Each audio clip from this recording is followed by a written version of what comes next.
नमस्कार बंधुरा आरो एकटी नतून पर्वे आपनादेर स्वागत जानाई। आशा करछि बंधुरा आपनारा सबाई भालो आछेन सुस्थ आछेन। आजके आमि आपनादेर संगे एमन किछु छोटो छोटो टिप्स शेयर करब जे टिप्सगुली आमादेर प्रत्येक दिनेर काजटा अनेकटाई सहज करे देबे। चलुन ताहले बंधुरा टिप्सगुली आमरा देखे निই। प्रथम जे टिप्सटी शेयर करछि बंधुरा, এই ধরনের চশমা কম বেশি প্রত্যেকের বাড়িতেই থাকে। যে চশমাগুলো নষ্ট হয়ে গেছে সেই চশমাগুলোকে আমরা ফেলে দিই। এখানে যে চশমাটা নিয়েছি কাঁচটা ভেঙে গেছিল, চশমার ফ্রেমটা পড়েছিল বেকার, তাই এটাকে আমরা কিভাবে রিইউজ করতে পারি। সামান্য পরিমাণ ফেবিকুইক আঠা চশমার ফ্রেমের চারপাশে আমি লাগিয়ে দিলাম। ফেবিকুইক আঠা আর সেলো টেপ দিয়ে দেয়ালে এটাকে সেট করে নিয়েছি। এর মধ্যে কিন্তু আমরা খুব সহজে আমাদের প্রয়োজনীয় জিনিসপত্র হ্যাং করতে পারি। বিশেষ করে চাবির রিং, যে কানের দুলগুলো আমরা প্রত্যেক দিন পরে থাকি সেগুলো এখানে সেখানে রাখলে অনেক সময় খুঁজে পাওয়া যায় না। দেখুন এর মধ্যে কত সুন্দর গুছিয়ে রাখতে পারি, তাই না? আর যখন আমাদের প্রত্যেকেরই তো চশমা কম বেশি ব্যবহার করি, সেই চশমাটাকেও হ্যাং করে আমরা এইভাবে দেখুন সুন্দর করে গুছিয়ে রাখতে পারি। তাই যে কোনো কিছুই আমরা ফেলার আগে যদি একটু বুদ্ধি বা টিপস অ্যাপ্লাই করি তাহলে কিন্তু সেই জিনিসটা আমরা রিইউজ করতে পারি। দেখুন দেখতেও ভালো লাগছে আর জিনিসগুলো আমাদের হাতের কাছে থাকবে, খুঁজতে লাগবে না।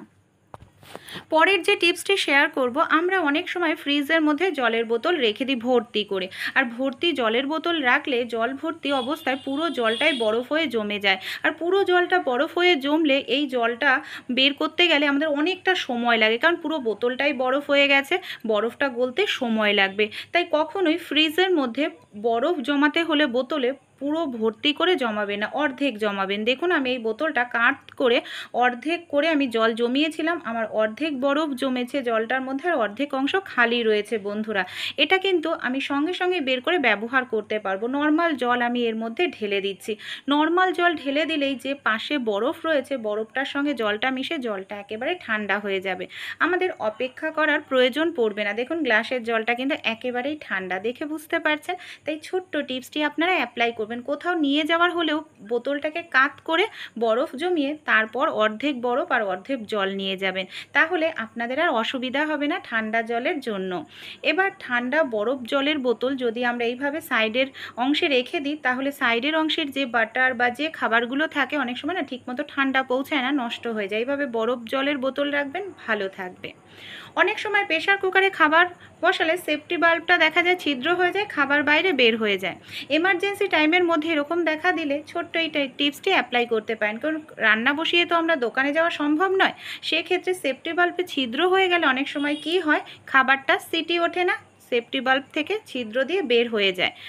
তাই ছোট্ট একটি ঘরোয়া টিপস আপনারা অ্যাপ্লাই করে দেখতে পারেন। আশা করছি উপকার পাবেন। এমার্জেন্সির সময় হলে আপনারা প্রয়োজন অনুযায়ী পরে দোকানে গিয়ে ঠিক করে আনবেন। এখানে 1 চামচ পরিমাণ আটা নিয়ে নিলাম, সামান্য পরিমাণ জল দিয়ে আটাটাকে মেখে নেব। যেরকম রুটি রাখা আটা মাখি সেরকম একটু শক্ত করেই মাখবো, একেবারে নরম করে নয়। আর যদি আপনাদের আটা মাখা থাকে সেটাই আপনারা ইউজ করতে পারবেন। এবার দেখুন যেখানে আমার ছিদ্রটা হয়েছে সেফটি বাল্বে সেখানে সামান্য পরিমাণ আটা দিয়ে এইভাবে গোল করে লাগিয়ে দেব। আপনারা অনেকে বলতে পারেন এতে প্রেসার কুকার ব্লাস্ট হবে, এতে কিন্তু প্রেসার কুকার ব্লাস্ট হবে না, কারণ সেফটি বাল্বটা অলরেডি বন্ধই করা থাকে। এবার দেখুন আমি এটাকে গ্যাসের ওপর কয়েক সেকেন্ড একটু ধরবো, গরম হিটের কারণে জায়গাটা একেবারে আটকে যাবে। তারপর বসাবেন, খুব সুন্দর সিটি উঠবে। পরের যে টিপসটি শেয়ার করব, অনেক সময় হাত দিয়ে আটা মাখতে গেলে আমাদের যাদের হাত কেটে যায়, সবজি কাটতে গিয়ে মাছ কাটতে গিয়ে হাত দিয়ে আটা মাখতে পারে না, তাই একটি বোতল ব্যবহার করতে পারেন। আরও একটি ছোট্ট টিপস শেয়ার করব বন্ধুরা, অনেক সময় আমরা সকালের জন্য রাত্রেই আটা মেখে রাখি, সেই আটাটা না ফ্রিজে রাখলে কালো হয়ে যায়। আপনারা ফ্রিজে ঠান্ডা জল দিয়ে আটা মাখবেন। হ্যাঁ বন্ধুরা, অবশ্যই একবার মেখে দেখুন। ফ্রিজে ঠান্ডা জল দিয়ে আটা মাখলে 2-3 দিন রেখে দিলেও আটাটা না কালো হবে না। দেখুন আমি এখানে অল্প অল্প করে ফ্রিজের ঠান্ডা জল দিচ্ছি আর এইভাবে বোতলের সাহায্যে আমি আটাটা মেখে নিচ্ছি। কোনো রকম হাত লাগানোর প্রয়োজন পড়বে না আপনাদের আটা মাখার জন্য। এই টিপসগুলো যে আমি প্রত্যেককেই অ্যাপ্লাই করছি বন্ধুরা তা নয়, যাদের প্রয়োজন তারা অ্যাপ্লাই করে দেখতে পারেন। আশা করছি যাদের হাতে সমস্যা আছে উপকার পাবেন। দেখুন এইভাবে গোল গোল ঘোরাতে ঘোরাতেই কত সুন্দর আমার আটাটা কিন্তু মাখা হয়ে গেল। আর এইভাবে আটা মাখলে বন্ধুরা আটাটা কিন্তু খুব সুন্দর নরম হয়, রুটিটাও ভালো হয়, কারণ হাতের থেকেও দেখুন এইভাবে বাড়ি দিয়ে দিয়ে আটা মাখলে খেতে খুবই টেস্টি হয়। আর কত সহজভাবে আটাটা আমার মাখা হয়ে গেল। আর এইটা যেহেতু আমি ঠান্ডা জল দিয়ে মেখে রেখেছি, এটাকে কালকেও যদি আমি রেখে ফ্রিজে রেখে পরের দিন করি রুটি কিন্তু খুব সুন্দর হবে, কালো হবে না। পরের যে টিপসটি শেয়ার করব, আমরা যখন পেঁপের সবজি রান্না করি না, পেঁপেটা কাটি, অনেকেরই পেঁপের কষের কারণে আমাদের হাত চুলকাতে থাকে, হাতে ইনফেকশন হয়ে যায়, র্যাশ উঠে যায়। অনেক সময় পেঁপের কষে হাত স্লিপ কেটে হাত কেটে যাওয়ারও সম্ভাবনা থাকে। তাই যখনই পেঁপে কাটবেন বা পেঁপের কোনো সবজির তরকারি করবেন, একটি পাত্রে জল নিয়ে নেবেন, জলের মধ্যে পেঁপের টুকরোগুলোকে রাখবেন, তাহলে কালো হবে না। আর হাতে জল লাগাতে থাকবেন, তাহলে পেঁপের কষটা আপনাদের হাতে লেগে হাত চুলকাবে না। পরবর্তী যে টিপসটি শেয়ার করব, আমাদের বাড়িতে এই ধরনের চুলের ক্লিপ প্রত্যেকেরই কিন্তু অনেক থাকে। সমস্যাটা কি হয় বলুন তো, যখন প্রয়োজন তখন একটিও চুলের ক্লিপ হাতের কাছে পাওয়া যায় না, খোঁজাখুঁজি করতে থাকে। তাই এই ধরনের যে আমাদের প্রেশার কুকারের গার্ডার থাকে, কম বেশি অনেকেরই নষ্ট থাকে। আমার গার্ডারটা দেখুন এখানে ছিঁড়ে গেছিলো, সেরকমই একটি গার্ডার বেকার হয়ে গেছে। গার্ডারটার মধ্যে দেখুন আমি এইভাবে ক্লিপগুলোকে আটকে নিচ্ছি। একসঙ্গে অনেকগুলো ক্লিপ আপনারা রাখতে পারবেন। এইভাবে রাখলে যে কোনো জায়গায় কিন্তু আমরা ক্লিপগুলোকে হ্যাং করতে পারি। এমনকি ক্লিপগুলো আমাদের হারাবে না, নির্দিষ্ট জায়গায় থাকবে, যখন প্রয়োজন ইউজ করলাম, কাজ মিটে গেলে আবার এখানে আমরা রেখে দিতে পারি। ভালো লাগলে অ্যাপ্লাই করে দেখবেন। এই ধরনের যে কার্ডবোর্ডগুলো হয় আমাদের বাড়িতে কম বেশি কিন্তু প্রত্যেকেরই আসে। এখানে আমি মাপ মতো করে দেখুন ছোট ছোট করে কার্ডবোর্ডগুলোকে কেটে নেব, 3-4টে টুকরো। তাহলে চলুন সবগুলো কার্ডবোর্ড আমি এইভাবে ছোট ছোট করে কেটে নিয়েছি। আমাদের বাড়িতে অনেক এই ধরনের পুরনো এক্সট্রা কাপ থাকে, যেগুলো নোংরা হয়ে গেছে, দাগ লেগে গেছে, ব্যবহার করি না। সেই কাপের মধ্যে আমি ছোট কার্ডবোর্ডগুলোকে বসিয়ে দিলাম। এবার দেখুন চামচগুলোকে যদি আমরা এইভাবে আলাদা আলাদা করে রাখি না, একটা জায়গায় থাকবে কিন্তু একসঙ্গে গায়ে গায়ে লাগবে না। চামচ বলুন, ছুরি, গ্রেটার, এই ধরনের দেখুন কত সুন্দর লাগছে, একটা জায়গার মধ্যে নিয়েছে মানে রেখেছি। আইডিয়াটা দিলাম, যদি ভালো লেগে থাকে অ্যাপ্লাই করে আপনারাও আইডিয়াটি দেখতে পারেন। চলুন তাহলে পরবর্তী টিপসটি আমরা দেখে নিই। আমাদের বাড়িতে কম বেশি এই ধরনের পুরনো চশমা থাকেই, তাই পুরনো চশমাগুলোকে আমরা কি কি কাজে ব্যবহার করতে পারি। এখানে আমি একটি চশমার ফ্রেম নিয়ে নিয়েছি।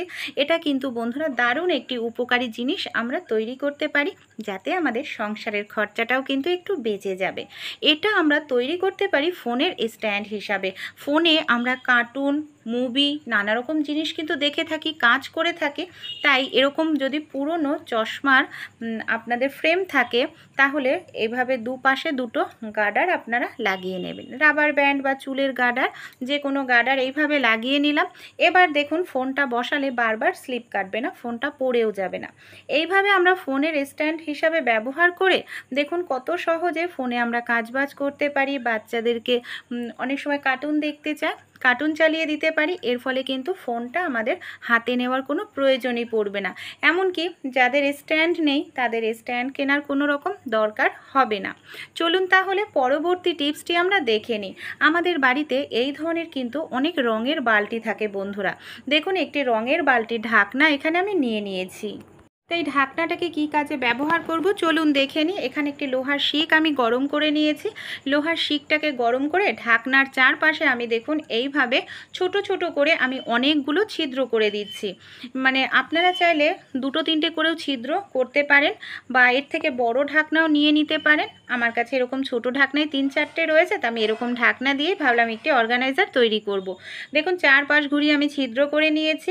এবার ঠিক মাঝখানটায় ত্রিকোণ আকৃতি করে, মানে ত্রিভুজ আকৃতি করে আমাদের আরও 3টে ছিদ্র করে নিতে হবে। এইভাবেই আমি আরও 3টে ছিদ্র করে নিলাম।